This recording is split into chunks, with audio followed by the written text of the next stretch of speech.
تبارك الذي نزل الفرقان على عبده ليكون للعالمين نذيرا. السلام عليكم ورحمة الله وبركاته. بسم الله والحمد لله والصلاة والسلام على رسول الله وبعد.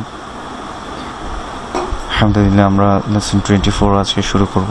Lesson 24-এ যাওয়ার আগে আজকে আমরা যে হারফটা নিয়ে কথা বলবো সেটা হচ্ছে দাল। আমরা দালের মাখরাজ আগে দেখেছিলাম, আবার একটু স্মরণ করে দেওয়ার জন্য বলছি। দাল, এটার মাখরাজ হচ্ছে তা, দাল, ত, এই তিনোটা মাখরাজ সেম জায়গা থেকে উচ্চারিত হয়। জিহ্বার আগা উপরের দাঁতের গোড়ার সাথে লেগে, জিহ্বার আগা উপরের দাঁতের গোড়ার সাথে লেগে তা, দাল, ত, তা, দাল, ত। এবং দাল দাল দাল সাকিন যখন হয় তখন সেটা বার মতো কলকলা হয় বলেছিলাম আমরা। যেমন এখানে যদি দেখি, হামজার উপরে ফাতহা দিয়ে আটা গিয়ে যখন এই দালের উপরে সাকিন একে গিয়ে যখন ধরবে তখন হবে এরকম আদে, আদে, ইদে, উদে, আদে, ইদে, উদে, এভাবে করে পড়তে হবে। অর্থাৎ দাল সাকিন কলকলা হয়। আমরা যেগুলো রুলস বলছি সেগুলো আমরা নোট করে নিতে পারি ইনশাল্লাহ। আজকে যে জিনিসটা শিখবো, আমরা আগে শিখেছিলাম যে কাসরর বামে যদি ইয়া সাকিন হয়, এটা হচ্ছে ইয়া, কাসরর বামে বা ই সাইনের বামে যদি ইয়া সাকিন হয় তখন একালিফ মাদ হয়। তখন আমরা এটা দিই, কিন্তু এটাকে যখন আমরা পড়ি তখন আমরা এইভাবে পড়ি দি, দি, একালিফ মাদ হবে। অর্থাৎ আপনার আঙ্গুল ভাঁজ করতে যতটা সময় লাগবে সেই সময় অনুযায়ী এখানে মাদ করতে হবে। কিন্তু ফাতহার বামে যদি ইয়া সাকিন হয় তখন কোনো মাদ হবে না। আজকে রুলস হচ্ছে সেটাই, যে কাসরর বামে ইয়া সাকিন হলে একালিফ মাদ হবে, কিন্তু ফাতহার বামে ইয়া সাকিন হলে কোনো মাদ হবে না। এটা কেমন হবে? দাটা গিয়ে ইয়াকে ধরে ফেলবে, দেই, দেই। এখানে একটু ইংলিশে যদি আমরা দেখতে পারি, এটা হবে দেই। আচ্ছা, এখন আমরা এখানে চলে যাই। এটা হচ্ছে আটা গিয়ে ইয়াকে ধরেছে আই, এসের মতো দেখতে এটা কাফ, কাফের উপরে ফাতহা বা আ সাইন দেয়া, তাহলে কাটা গিয়ে ইয়াকে ধরেছে কেই, আই, কেই। এরপর এটা দেখি, এভাবে যদি বামের হারফের সাথে লেগে যায়, এটা হচ্ছে লাম, তাহলে লামের উপর আযোগ করে ল্যা, এক দাগের নিচে দুইটা নুক্তা, এটা হচ্ছে ইয়া, তাহলে লাটা গিয়ে ইয়াকে ধরবে লাই। এটা সিন, তিনটা মাথা, কোনো নুক্তা নেই, এটা সিন, সিনের উপর আযোগ করে সা, লাইসা, লাইসা। এরপর আমরা এটা যদি দেখি, এখানে আমরা খেয়াল করবো যে ফাতহার বামে ইয়া সাকিন হচ্ছে, কিন্তু আমরা কোনো মাদ করছি না, টানা ছাড়া পড়ে যাচ্ছি, লাইসা। তারপর এখানে আসি, ব্যা, এক দাগের নিচে এক নুক্তা, এটা ব্যা, ব্যয়ের সাথে আযোগ করে ব্যা, এটা ইয়া সাকিনকে গিয়ে ধরেছে বেই, বেই। তারপরে তার উপরে উন যোগ করে তুন, অথবা দম্মাতান দেয়া তুন, বেইতুন, বেইতুন। পরে লাই লুন, লাইলুন, লাইলুন। এটা লাম, বামের হারফের সাথে যেগুলো লেগে যাবে এগুলো লাম। এটা ইয়া, এক দাগের নিচে দুই নুক্তা, এটা ইয়া, লাই লুন, লাইলুন। এটা দেখি, এটা কাফ, ইয়াকে ধরেছে কাগি, ইয়াকে ধরেছে কাই লুন, কাই লুন। পরে এটা দেখি, এটা হচ্ছে লাম, প্রথমটা লামের নিচে যোগ করা লি, এসের মতো এটা কাফ, কাফের উপর আযোগ করা কা, লিকা, কাটা গিয়ে ইয়া সাকিনকে ধরেছে কাই, লিকাই। এই যে এখানে কাই দেখেছিলাম, ঠিক একইভাবে লিকাই। তারপর দেখেন, এই যে এটা হচ্ছে লাম, ডান সাইডেরটা হচ্ছে লাম, আর বামে যেটা আছে সেটা হচ্ছে আলিফ। তাহলে লামের উপর ফাতহা হচ্ছে লা, এর বামে খালি আলিফ থাকাতে এই লাটা এক আলিফ হবে, লা। তাহলে কি হবে? প্রথম থেকে আসি, লি কাই লা, একসাথে পড়লে লিকাই লা, লিকাই লা। এখানে মাদ হবে শুধু লিকাই লা। এখানে কেন মাদ হয়েছে? ফাতহার বামে খালি আলিফ আছে তাই। এরপরে এখানে দেখি, এই যে তিনটা মাথা ডাব্লিউর মতো, এটা হচ্ছে সিন, সিনের উপর আযোগ করা সা, এক দাগের নিচে দুটো নুক্তা, এটা ইয়া, সাগি, ইয়াকে ধরেছে সাই, রর উপরে দম্মাতান বা উন যোগ করা রুন, সাই রুন, সাই রুন। এরপর দেখি তিনটা দাগের উপর তিনটা নুক্তা, এটা হচ্ছে শিন, গত ক্লাসে আমরা এটা পড়েছিলাম, শিন, শিন মুখ ভর্তি করে বাতাস নিয়ে হবে, জিহ্বার মাঝখান থেকে, কোথাও লাগতে হবে না, ফাঁকার অংশ থেকে উচ্চারিত হবে। শা, এই শাটাকে ইয়া সাকিনকে ধরেছে সেই, সেই, বার উপর যোগ করা বুন, সেই বুন, শাইবুন। এরপর আ গিয়ে ইয়া সাকিনকে ধরছে, এই যে এক দাগের নিচে দুটো নুক্তা হলে এটাই হচ্ছে ইয়া। আই, নুনের উপর আযোগ করা না, আই না, আই না, কোথাও কোনো মাধ্য হবে না। এরপরে এক দাগের নিচে এক নুক্তা, এটা বা, বা গিয়ে বায়ের উপরে আযোগ করা বা, বা গিয়ে আগে ধরেছে বাই না, বাই না। এরপরে এটা দেখি জিম, এভাবে নিচে নুক্তা হলে এটা জিম, জিম গিয়ে নুন সাকিনকে নুন তাজদিদকে ধরেছে। নুন তাজদিদ ওয়াজিব গুণ না, আমরা এটা মনে রাখার চেষ্টা করব। নাকে আওয়াজ করে পড়তে হবে। জেন, জেন, নুনের উপর আদেয়াদ না, জেন না। এক দাগের উপরে দুই নুক্তা হলে এটা তা, তার উপরে আর চুপ করে তা, জান্নাতা। তা গিয়ে ইয়া সাকিনকে ধরেছে তাই, জান্নাতাই। নি, নুনের সাথে ই যোগ করা নি, জান্নাতাইনি, জান্নাতাইনি। এরপর এটা দেখি আগে ইয়াকে ধরেছে এক দাগের নিচে দুই নুক্তা, এটা ইয়া। আই, দালের নিচে ইন যোগ করা দিন, আই দিন, আই দিন। এরপরে আগিয়ে লামকে ধরেছে আল, এটা হচ্ছে মিম, এই গোল মাথাটা, মিমের সাথে আ যোগ করা মা, আল মা। মা গিয়ে ইয়া সাকিনকে ধরছে, এই যে এক দাগের নিচে দুটা নুক্তা, এটা একটু সাইড হয়ে গেছে কিন্তু এটা এখানেই থাকে। তাহলে মাই, মাই, আল মাই। সিন, সিনের নিচে ই যোগ করা সি, আল মাই সি। রর নিচে ই যোগ করা রি, আল মাই সিরি, আল মাই সিরি, কোথাও কোনো মাধ্য হবে না। আমি আবার একটু প্রথম দিকে পড়ে যাচ্ছি। আই, কাই, লাইসা, বাইতুন, লাইলুন, কাইলুন, লিকাইলা, লিকাইলা। এখানে লা কেন হয়েছে আমরা বলেছিলাম ফাতহার বামে খালি আলিফ আছে, সেজন্য এক আলিফ মাদ হয়েছে।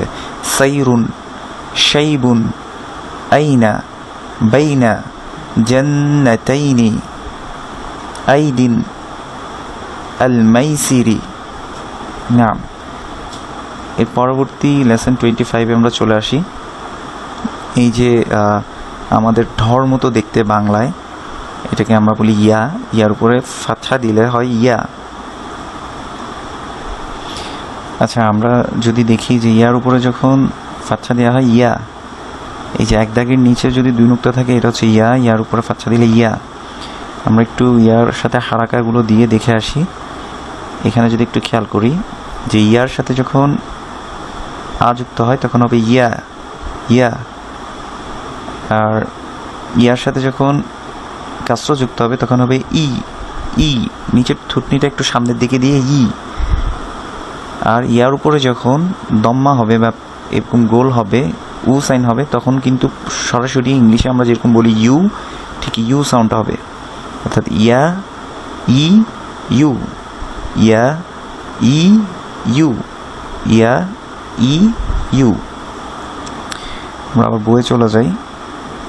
তাহলে এখান থেকে আমরা একটু পড়ি। নুনের সাথে এক দাগের উপর এক নুক্তা থাকলে এটা নুন, নুনের সাথে উযোগ করা, এর বামে ওয়াও সাকিন থাকার কারণে এটা এক আলিফ মাদ হবে। নু, দালের নিচে ই যোগ করে দি, ইয়া, নু দিয়া, নু দিয়া, কোথাও কোনো মাদ হবে না। এরপরে এটা লাম, এবার লেগে গেলে বামের হারফের সাথে এটা লাম, লামের নিচে ই যোগ করে লি, এক দাগের উপর এক নুক্তা, এটা নুন, নুনের উপর যোগ করে নু, লিনু।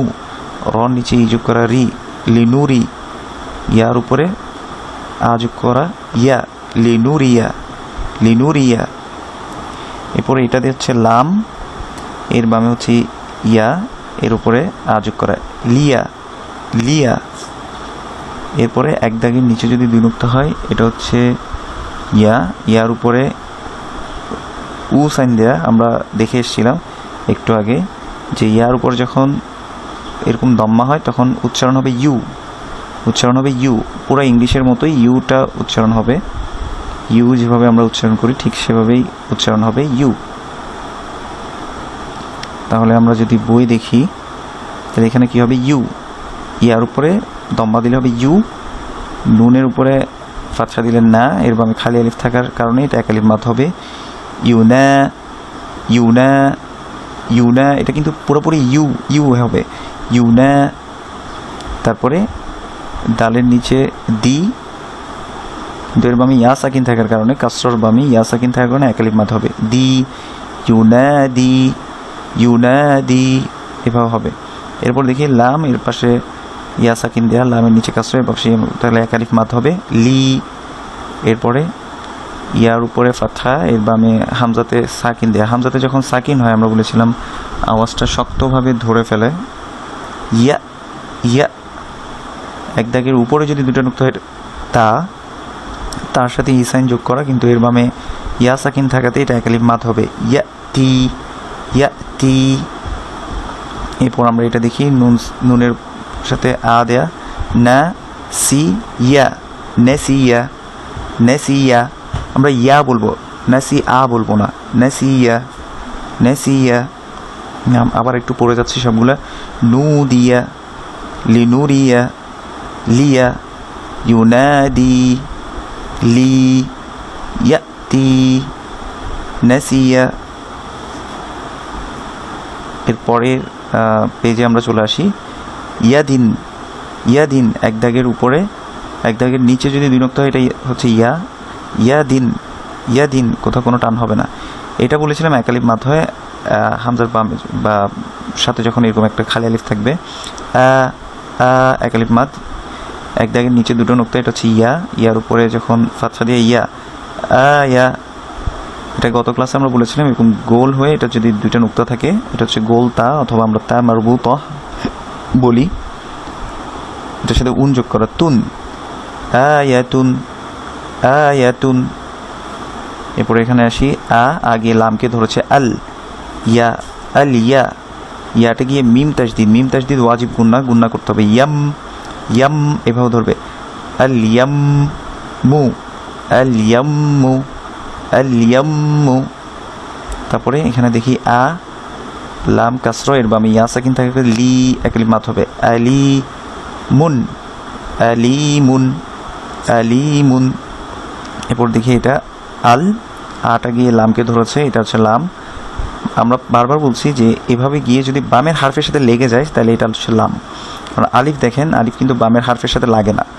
আচ্ছা, আল এক দাগের নিচে দুই নুক্তা, এটা হচ্ছে ইয়া, ইয়ার উপরে ফাতহা দেয়া ইয়া, আল ইয়া।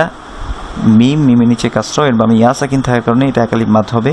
মি, আল ইয়ামি, নুনের সাথে উ যোগ করা, নু, আল ইয়ামিনু, আল ইয়ামিনু। এরপর দেখি এক দাগের নিচে দুই নুক্তা, এর উপর হচ্ছে দম্মা দেয়া, এর বামে ওয়াও সাকিন থাকার কারণে এটা একালিফ মাদ হবে। ইউ, ইউ। এমনি ইয়াতে দম্মা দিলে হবে ইউ, কিন্তু এর বামে ওয়াও সাকিন থাকার কারণে দম্মার বামে ওয়াও সাকিন আসছে, সেজন্য একালিফ মাদ হবে ইউ। এক দাগের উপরে এক নুক্তা থাকলে এটা নুন, নুনের সাথে উ যোগ করে নু, ইউ নু। সিনের উপরে উ যোগ করে সু, ইউ নুসু, ইউ নুসু।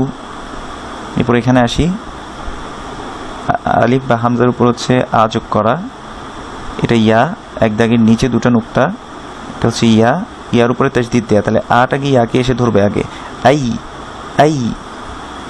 ইয়ার উপর আবার ফাতহা দেয়া ইয়া, আইয়া, কিন্তু ফাতহার বামে খালি আলিফ থাকার কারণে, অথবা সাইনের বামে খালি আলিফ থাকার কারণে এটা একালিফ মাদ হবে। আইয়া, আইয়া।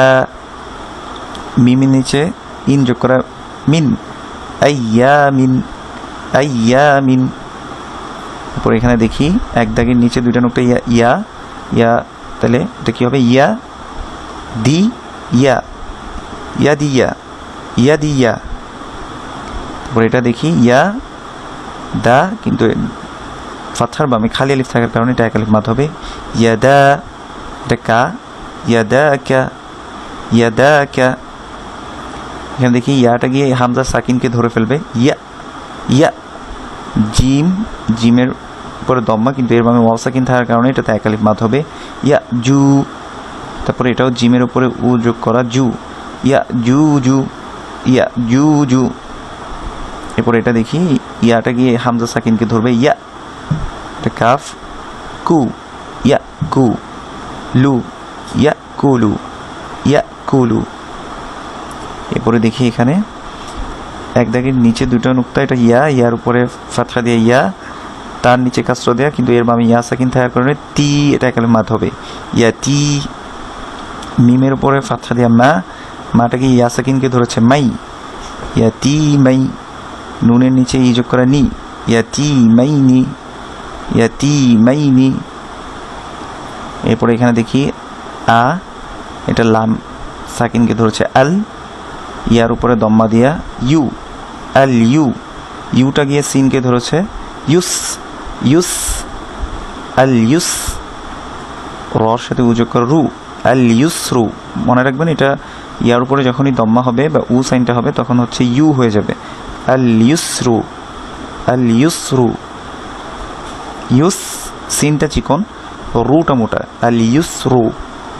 আচ্ছা এরপর দেখি এটা ইয়া, এক দাগের নিচে দুটো নুক্তা ইয়া, ইয়াটা গিয়ে কাফ সাকিনকে ধরেছে ইয়াক, এক দাগের উপরে দুটো নুক্তা হলে তা, তার সাথে উযোগ করে তু, ইয়াক তু, বার সাথে উযোগ করে বু, ইয়াক তুবু, ইয়াক তুবু। এরপর আমরা এটা দেখি না, সি, ইয়ার উপর এক দাগের নিচে দুটো নুক্তা হলে এটা হচ্ছে ইয়া, ফাতহা দেয়া, এর বামে খালি আলিফ থাকে, এটা একালিফ মাদ হবে ইয়া, নাসিয়া, নাসিয়া। আমরা প্রথম থেকে আবার একটু এখান থেকে পড়ছি, ইয়াদিন, আয়াতুন, আল ইয়াম্মু, আলিমুন, আল ইয়ামিনু, ইউনুসু, আইয়ামিন, ইয়াদিয়া, ইয়াদাকা, ইয়াজুজু, ইয়াকুলু, ইয়াতিমাইনি, আল ইউসরা, দুঃখিত, আল ইউসরু, ইয়াকতুবু, নাসিয়া। আমরা এখানে যদি একটু খেয়াল করি, কাসরর বামে যখন ইয়া সাকিন হচ্ছে ইয়াতি, তখন কিন্তু আমরা একালিফ মাদ করেছি, কিন্তু ফাতহার বামে যখন ইয়া সাকিন হচ্ছে তখন কিন্তু আমরা কোনো মাদ করছি না, স্পষ্ট করে পড়ে চলে যাচ্ছি, অর্থাৎ কোনো মাদ ছাড়া পড়ে চলে যাচ্ছি। ইয়াতি মাইনি, মাইনি এভাবে কিন্তু পড়ছি না, ইয়াতি মাইনি না। এরপর আমাদেরকে এখানে একটু এক্সপ্লেন করেছে যে এক দাগের নিচে একটা নুক্তা হলে এটা হচ্ছে ব্যা, এটা ব্যা, এক দাগের উপরের এক নুক্তা হলে এটা নুন, নুনের সাথে আজুক করে ন্যা, এক দাগের নিচে দুটো নুক্তা হলে এটা হচ্ছে ইয়া, ইয়ার সাথে আজুক হলে ইয়া, এক দাগের উপরে দুটো নুক্তা হলে এটা হচ্ছে তা, তার সাথে আজুক হলে তা, ব্যা, না, ইয়া, তা। আচ্ছা এতটুকুই থাকুক। সুবহানাকাল্লাহুম্মা ওয়া বিহামদিক, আশহাদু আল লা ইলাহা ইল্লা আনতা আস্তাগফিরুকা ওয়া আতুবু ইলাইক। আসসালামু আলাইকুম ওয়া রাহমাতুল্লাহি ওয়া বারাকাতুহু।